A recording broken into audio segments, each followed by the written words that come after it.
It's a perfect day for a wedding. On a warm spring afternoon, a bride and a handsome groom are exchanging the special rings they had custom designed and made for each other. As they take turns placing the rings on each other's fingers, a man standing at the end of the wedding party steps out of position. He approaches the groomsman next to him and reaches into his jacket, taking out a pair of pliers that he hands to the groomsman. The groomsman happily takes the tool and then, without any hesitation, shoves the pliers into his mouth and begins removing his teeth one by one. When he is finished, he hands the bloody teeth to the man along with the pliers. The man then goes to the next groomsman, who repeats the same process. He continues going down the line until all of the groomsmen and bridesmaids have removed their teeth, seemingly without pain or resistance. The man then approaches the bride and groom. He hands each of them half of the pile of teeth, which they gladly accept. They then begin to eat the teeth without delay, seemingly not bothered by the intense damage they're causing to their own teeth and jaws by doing so. The man watches as the groom moves the priest who is officiating the wedding aside. As the entire church looks on in joy, the groom opens his mouth, and the deafening sound of cicadas are heard. This is only the beginning of what the SCP Foundation has labeled an SCP-2852 event, a terrifying and little understood phenomenon that is better known by the nickname of the anomalous creature responsible for them, Cousin Johnny.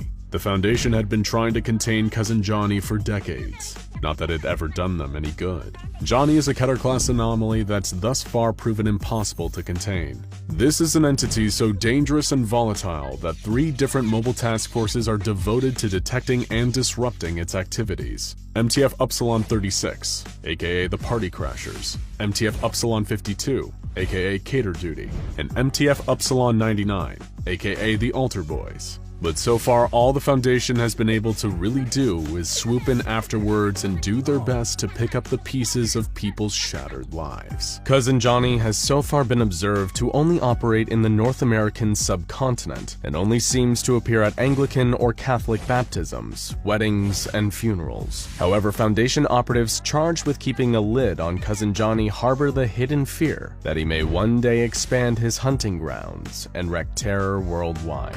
If Johnny became multinational or multi-denominational, his violence, insanity, and pure evil may truly become impossible to minimize. So compatible communities are constantly monitored for increased levels of juvenile delinquency, sterility, domestic violence, and divorce. After all this, you're probably wondering, who or what actually is Cousin Johnny, and how does he cause so much horrific tragedy? At face value, nothing about the appearance of Cousin Johnny would suggest an anomalous nature, or even any sort of danger. He appears to be a middle-aged white male, often with scruffy hair and a beard. On a cellular level too, Cousin Johnny appears all too human, but when you look at his physiology, it's a whole different story. Cousin Johnny has no identifiable organs whatsoever. His body is made out of a fibrous muscular tissue. The only exceptions are his teeth and hair, which are made out of a kind of chitin, a key component of insect exoskeletons, such as those possessed by cicadas. Johnny's eyes are the first clue that something is off about him. From a distance they appear perfectly normal, but up close they're glassy and dead. This is because his eyes aren't actually attached to any nerves inside his head. With no nervous system or vocal cords, Johnny's ability to see, move, and talk defy any kind of logical explanation. His speech will seem completely normal to the people under his spell, but to anyone else it comes out as complete nonsense, often described as word salad. If people in attendance are briefed in advance about this phenomenon, whatever hypnotic ability causes them to hear his sounds as intelligible words won't work, and they'll be aware of how nonsensical it all sounds. But of course, that doesn't mean they're safe. Cousin Johnny appears at family gatherings and religious rituals, and immediately he'll be treated as though he's always been there. You know your Cousin Johnny, right? You go way back. Or at least you're pretty sure you do. Nothing will appear unnatural about his sudden presence. In fact, if you're one of the victims of one of his incidents, chances are you'll actually find yourself taking a shine to Cousin Johnny. Sure, his sense of humor is a little crude and raunchy, but you can't help but enjoy his company.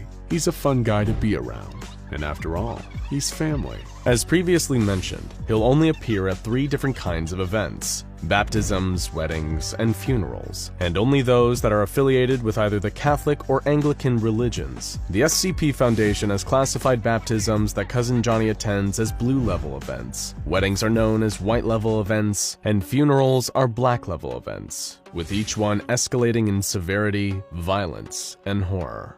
First, baptisms, the blue-level events. In these events, Cousin Johnny will appear and begin to act as a third godparent, despite there traditionally only being 2. As the infant is lowered into the holy water, the entirety of their top layer of skin will come off like a molting snake. Despite looking horrific, this apparently causes no harm to the child. The godparents will then eat this discarded skin as though it's the most normal thing in the world.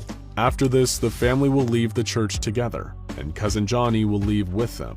He won't appear at any subsequent celebrations of the child's baptism. Of course, this is just the beginning of the terror. Following Cousin Johnny's appearance at the baptism, the child's risk of dying in the next 6 months skyrockets, and if they survive, they're at an increased risk of becoming unstable and violent later on in life. Their parents and godparents will both become unable to conceive any further children, and are likely to be found dead from drowning within 5 years of the event. Those who are only tangentially involved in the baptism ritual have a massively increased chance of failed pregnancies, or if they do conceive, they may become a danger to their offspring. Children who live through blue-level events and survive past adolescence will experience adverse side effects when encountering the songs of cicadas well into adulthood, from experiencing physical sickness to going through dangerous psychotic episodes. Weddings or white-level events are more complex and severe. In this case, Cousin Johnny will insert himself into the wedding as a groomsman, and the most horrifying events will begin to take place after the vows have been exchanged. Johnny will provide various implements that allow the bridesmaids and groomsmen to remove their teeth, which are then given to the bride and groom to eat, which they do, causing severe damage to their own teeth in the process. The groom will then vocalize an unknown cicada call at an incredible volume, as loud as 140 decibels in some instances, rendering the bride and everyone else near the altar completely deaf. At the wedding reception, where everyone is continuing to behave as if nothing out of the ordinary is happening, Cousin Johnny will ruin things farther by giving the best man's speech. The speech is more of his typical complete nonsense, though if you're there you'll never realize this, and think that this is the best speech you've ever heard, with some in the audience laughing hysterically while others cry uncontrollably. Once his speech is done, he'll present a gift to the newly married couple: 3.5 kilograms of human hair in various colors, 13 deceased specimens of a certain cicada known as Linnaeus cicada, and 23 human teeth in a cardboard box. DNA tests on all the gifts have been inconclusive as to their origin. Much like many celebrity marriages, unions that occurred during white-level events never last, and all end up divorced within 2 years, often as a result of domestic violence, and any children born during their brief marriage will be violent and unstable.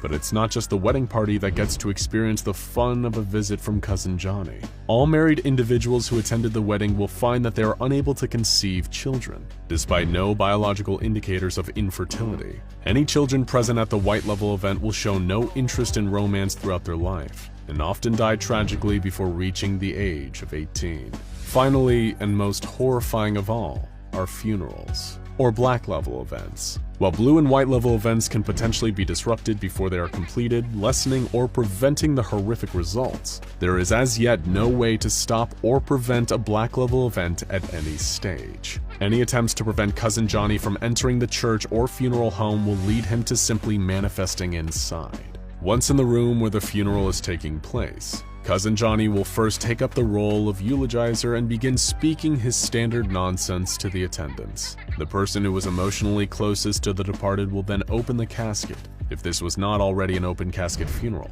and will then produce a large knife. It's unknown where the knives come from, as they're not present before the event and they disappear after. The funeral attendees will then use the knife on their wrists and sometimes throats, draining their blood into the coffin. Many lose more than enough blood to result in death, but none ever die from this. nor do they seem to feel any pain from their wounds. As the attendees take turns bleeding into the coffin, Cousin Johnny continues his eulogy, which eventually evolves into a cicada song, the kind sung by Linnea's cicada males. The attendants sing the same song back to him in a kind of call and response. Cousin Johnny will then approach the coffin and vomit in a mixture of blood, wood pulp, and dead cicadas. The funeral will then proceed as normal, and the blood, vomit, and cicada-filled casket is then taken to the cemetery and buried. Black level events will usually end with the body being interred in the ground, but if there's a wake after the funeral, the horrors of the black level event will continue. At the wake, Cousin Johnny will climb on top of a table, lie down, and encourage the other attendants to devour him, which they do. All the while he continues to talk his nonsense, until there is nothing left. Much like blue and white level events, being in attendance leads to horrific after effects. All participants who experience this event will separate from their family through either suicide, moving, or divorce. Every individual present at the event will also find that they are no longer able to produce offspring, and couples present may also fall victim to incidences of domestic violence, often involving cannibalism, that usually leave one or both participants dead, while 6 out of 10 children involved will attempt to murder one or both of their parents before they turn 18.